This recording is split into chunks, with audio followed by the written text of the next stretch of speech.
नमस्कार दोस्तों, खबरें उत्तर प्रदेश में आपका स्वागत है।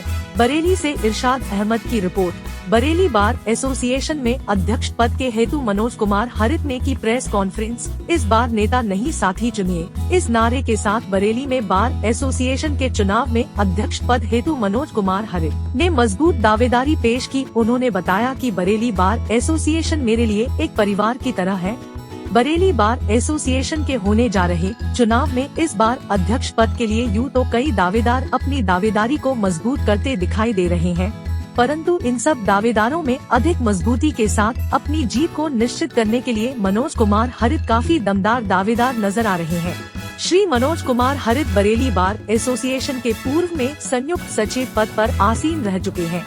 साथ ही दीवानी के पूर्व में जिला शासकीय अधिवक्ता भी रह चुके हैं। मनोज जी के अनुसार वह बरेली बार एसोसिएशन को एक परिवार की तरह मानते हैं एवं बरेली बार एसोसिएशन के चुनाव में अध्यक्ष पद की दावेदारी अपने बार एसोसिएशन परिवार के लिए उत्कृष्ट कार्य द्वारा सेवा प्रदान करने हेतु की गई है। उनके अनुसार उन्होंने जो कुछ भी अपने संकल्प में लिखा है उसको वह 100% क्रियान्वित करने के लिए पूर्ण रूप से समर्पित रहेंगे। इसलिए वह अध्यक्ष पद पर एक नेता के रूप में नहीं बल्कि एक साथी के रूप में अपनी सहभागिता निभाने के लिए संकल्पबद्ध है। मनोज जी के अनुसार उनका संकल्प पर सिर्फ एक दिखावा या बोर्ड के लिए लुभाने का माध्यम नहीं है, बल्कि एक एक लिखे बिंदु पर क्रियान्वित तरीके से उन सभी कार्यों को पूर्ण करने के लिए वह वचनबद्ध है।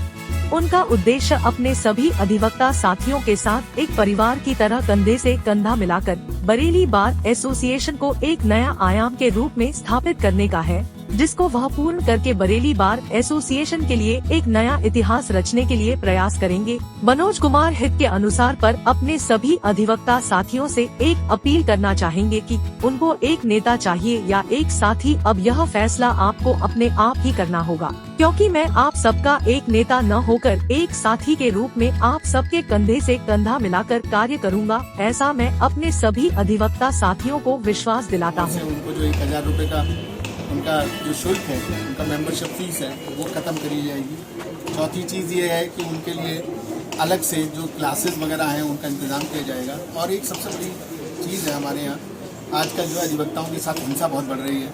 बहुत सारी चीज़ें ऐसी हैं कि जो अधिवक्ता के विरुद्ध हो रही है। उसके लिए हम लोगों ने ये किया है कि अगर जो हम पूरे प्रदेश के सारे अध्यक्ष मिलकर और बार काउंसिल के सामने ये बात रखें कि साहब ऐसा ऐसा अधिवक्ता प्रोटेक्शन एक्ट लागू किया जाए, उसको दिया जाए, तो मुझे नहीं लगता कि वो जब हम लोगों के साथ मिलकर सरकार से ये बात रखेंगे तो वो इस बात से अधिवक्ता प्रोटेक्शन एक्ट लागू ना हो। अध्यक्ष पद के लिए आपके अंदर भावना क्यों उत्पन्न हुई? देखिए, अध्यक्ष पद के लिए भावना मेरे सामने इसलिए, मेरे मन में इसलिए उत्पन्न हुई कि मुझे एक अच्छे काम करने के लिए, एक परिवार के साथ काम करने के लिए मैं चाहता था कि मैं परिवार के लिए काम करूं, क्योंकि सबसे बड़ी मैं उसी क्षेत्र में रहता हूं जहां पे वो जाम लगता है, जहां पे विधि व्यवसाय मेरे कनिष्ठ और जो साथी अधिवक्ता वो काम करते हैं। तो वो उनको मैं देखता हूं कि वो किस परिप्रेक्ष्य में किस तरीके से काम कर रहे हैं कि भाई कोई जगह नहीं है विधि व्यवसाय करने के लिए, कोई कुछ नहीं है। तो मेरे मन में इसीलिए ये बात उठी कि ये सब काम कराया जाए। अच्छा, आपके लिए कामयाबी मिलती है तो आप इस चीज पर फोकस करेंगे? बिल्कुल 100% इस बात को फोकस करूंगा। नामांकन के दौरान जो है प्रत्याशी ने आरोप लगाया था कि कुछ भ्रष्टाचार भी हुआ है, उस पर क्या करना है? देखिए, भ्रष्टाचार और ये सब चीज़ें तो अभी मेरे सामने तो कोई ऐसी बात है नहीं। वो तो जब मुझे वहाँ मिले, मैं देखूँ क्या चीज़ें हैं क्या नहीं है, तो उसको तो तभी देखा जा सकता है। इस बारे में तो कोई इस समय कमेंट किया जाना बिल्कुल असंभव नहीं, क्योंकि मैं तो कभी भी भारतीय राजनीति में रहा हूँ, ना कभी मैंने कोई इस तरीके का वो देखा है।